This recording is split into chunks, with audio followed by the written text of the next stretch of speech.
Hello students. आज हम करने जा रहे हैं एक derivation. Electric field on the axis of charged ring. किसी चार्ज रिंग की एक्सिस पर इलेक्ट्रिक फील्ड का डेरिवेशंस देखते हैं। मान लो ये कोई रिंग है, इसको हमने कोई चार्ज Q दिया। ये चार्ज इस रिंग पर यूनिफॉर्मली डिस्ट्रीब्यूट होगा।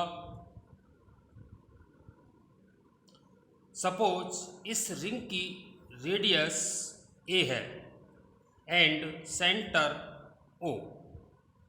स्टूडेंट्स, हमें इस रिंग की एक्सिस के किसी पॉइंट सपोज P पर इलेक्ट्रिक फील्ड फाइंड करना है। स्टूडेंट्स, मान लिया इस सेंटर O से उस पॉइंट P की जो डिस्टेंस है x।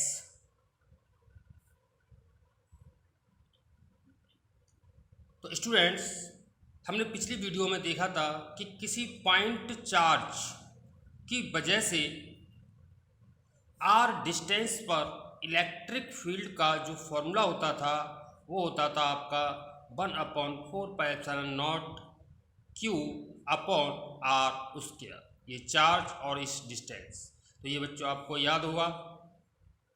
इसी का सहयोग लेकर हम इस रिंग की वजह से इस पॉइंट P पर इलेक्ट्रिक फील्ड का डेरिवेशंस करने जा रहे हैं। तो स्टूडेंट्स, यहाँ पर ये चार्ज था प्लस Q, ये पॉइंट चार्ज था। इस पॉइंट चार्ज की डिस्टेंस r पर इलेक्ट्रिक फील्ड ये होता।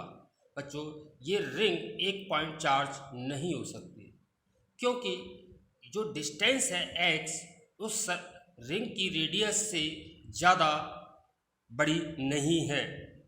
अगर ये पॉइंट P इस एक्सिस पर बहुत दूर होता, उस केस में हम इस रिंग को पॉइंट चार्ज मान सकते थे, बट इन केस ये ऐसा नहीं होगा।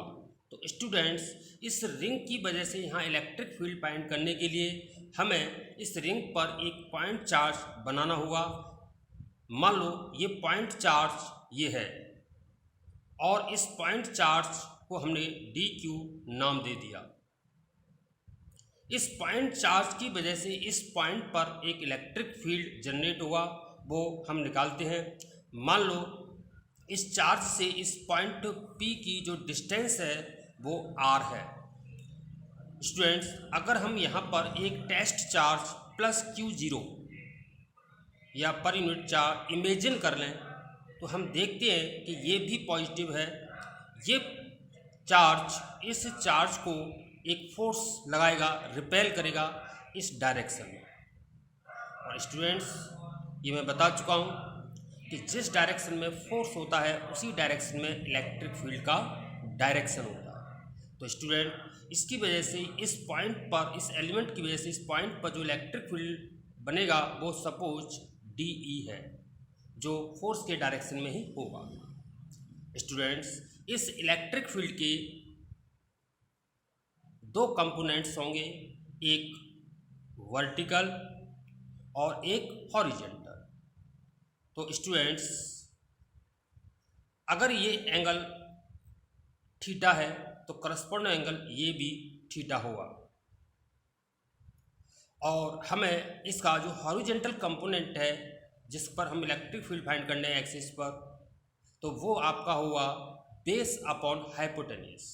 जो हमें ज्ञात करना है वो ये है, base upon hypotenuse cos theta के इक्वल होता है। तो इस केस में जो इलेक्ट्रिक फील्ड इस एक्सिस पे जो आएगा वो आपका आएगा DE कॉस थीटा। सिमिलरली बच्चों, अगर हम इसका वर्टिकल कंपोनेंट्स लें तो ये इसी प्रकार ये होगा परपेंडिकुलर अपॉन हाइपोटेन्यूस। तो इस केस में ये आपका आएगा DE साइन थीटा। अब बच्चों, अब यदि हम इस एलिमेंट के जस्ट अपोजिट में कोई एक एलिमेंट अदर इमेजिन करें, इस पर चार्ज DQ है, तो स्टूडेंट्स इस एलिमेंट की वजह से यहाँ पर जो इलेक्ट्रिक फील्ड जनरेट होगा उसका डायरेक्शन इस साइड में होगा और वो क्या है, DE। स्टूडेंट्स अगर हम देखें तो इस हिसाब से इसका जो एंगल है वो भी थीटा और ये भी थीटा। तो बेस अपॉन हाइपोटेनियस इसका हॉरिजेंटल जो कंपोनेंट्स होगा वो तो DE cos थीटा होगा और आपका जो है वर्टिकल जो कंपोनेंट्स होगा इस इलेक्ट्रिक फील्ड का वो होगा आपका DE sin थीटा। स्टूडेंट्स हमने देखा कि DE sin थीटा और ये DE sin थीटा एक दूसरे को कैंसिल आउट कर देंगे क्योंकि मैग्नीट्यूड सेम है और अपोजिट डायरेक्शन है। तो इस प्रकार बच्चों इसकी एक्सिस पर केवल हॉरिजेंटल कंपोनेंट्स जो होगा वो हुआ DE cos थीटा। अब बच्चों हमें इस पूरी रिंग की वजह से यहाँ पर इलेक्ट्रिक फील्ड जो E नेट होगा वो कितना होगा। तो स्टूडेंट्स हम इस पूरी रिंग को ऐसे छोटे छोटे एलिमेंट से मिलकर बना मान सकते हैं। जिस प्रकार इस एलिमेंट की वजह से यहाँ पर जो इलेक्ट्रिक फील्ड बना वो इलेक्ट्रिक फील्ड बच्चों क्या हुआ, DE इज इक्वल टू 1/4πε0 और चार्ज यहाँ पॉइंट चार्ज का काम यहाँ Q था तो यहाँ DQ कर रहा है तो DQ अपॉन इसका फॉर्मूला था R², यानी इसकी जो डिस्टेंस है हमने वही ली है R²। तो स्टूडेंट DE की जो वैल्यू है हमारी ये हमने ले ली है, इसे इक्वेशन नंबर हम 1 दे देते हैं। अब स्टूडेंट अब पूरी रिंग की वजह से यहाँ पर कितना इलेक्ट्रिक फील्ड होगा, इसके लिए हमें क्या करना पड़ेगा कि जितने भी एलिमेंट्स इसमें बनते हैं उन सबके इलेक्ट्रिक फील्ड यही आएंगे, उन सबको ऐड कर दें तो हमारी इस पूरी रिंग की वजह से जो इलेक्ट्रिक फील्ड जनरेट होगा वो हमारा फाइंड हो जाएगा। तो इसके लिए बच्चों आपको क्या करना है कि E नेट इसका इंटीग्रेशन कर दो आप, तो ये होगा आपका DE cos थीटा। तो स्टूडेंट्स DE की वैल्यू हमारे पास है ही, हमें cos थीटा की वैल्यू और फाइंड करनी है। तो सिंस cos थीटा आपको पता है क्या होता है, base upon hypotenuse, that is base आपका x है और हाइपोटेनियस आपकी r। ये दोनों वैल्यू DE और cos थीटा की हम इस इंटीग्रेशन में रख देते हैं तो हमारा E जो नेट आएगा वो आपका आएगा इंटीग्रेशन DE की वैल्यू है आपकी 1/4πε0 DQ upon R² into cos theta की वैल्यू है आपकी x/r।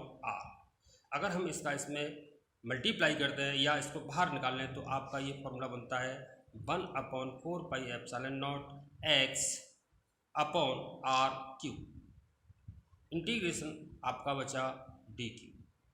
स्टूडेंट्स आप जानते हैं